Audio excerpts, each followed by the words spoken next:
there, and welcome. We're doing a deep dive just for you today, Yeah, we've been looking through quite a stack of sources, actually. all focused on Refugee Week 2025, and specifically the theme, Our Home. Mm. So our mission really is to unpack the powerful journeys and challenges people face when they're forced to flee.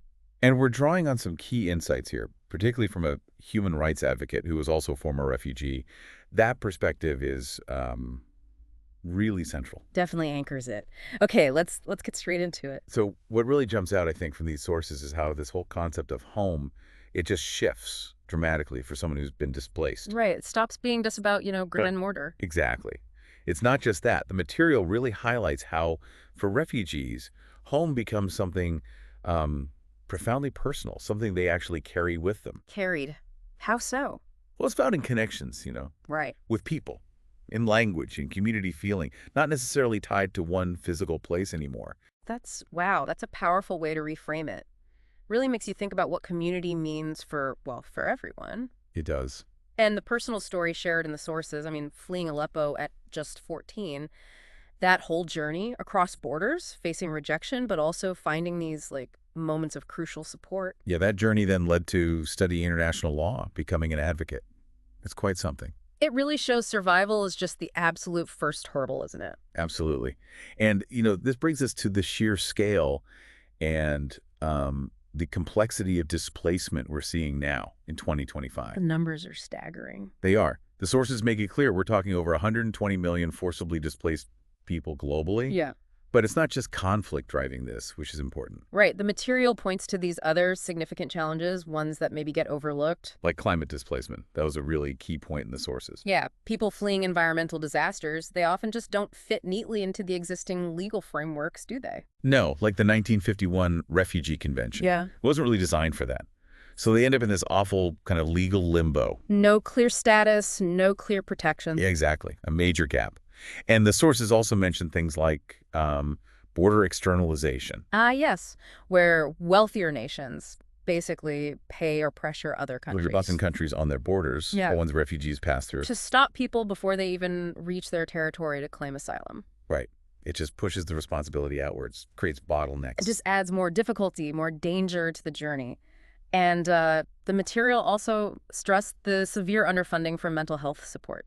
Which is so critical after the trauma people endure. A massive unmet need. Mm-hmm.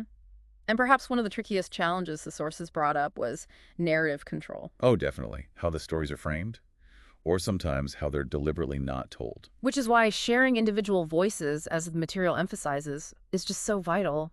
It humanizes everything, gets beyond the statistics, like that anecdote about 9-year-old Nora in Lesbos. Yeah, learning 5 languages in the camps, dreaming of being a nurse, that sort of detail, it sticks with you. Or just the simple humanity in that story of the man in Calais giving away his only coat.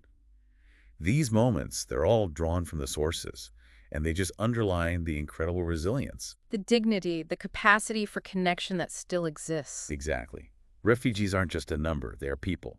Parents, poets, engineers, artists, with skills, dreams, identities. So if you're listening, maybe wondering what you can actually do based on all this, the sources offer some clear ideas. Start locally, often. Support refugee-owned businesses, maybe volunteer with local groups, advocate for welcoming policies. But fundamentally, it kind of comes back to listening, doesn't it? It really does.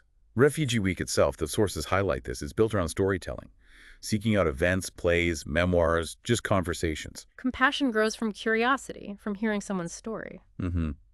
And there's hope in the sources, too, especially in the energy of young people leading initiatives.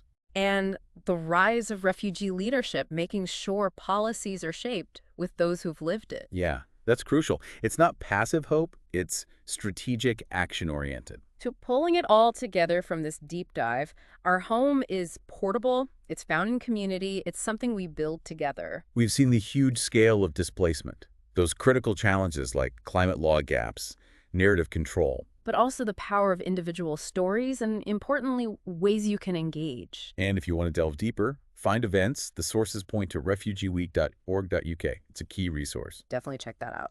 So maybe a final thought to leave you with. How does this idea, this reframing of our home as something carried inside and found in community, How does that challenge our understanding of belonging for everyone, not just those forced to flee? Something to ponder. A truly welcoming world, maybe it starts right there with that understanding. Thank you so much for joining us for this deep dive. Stay curious.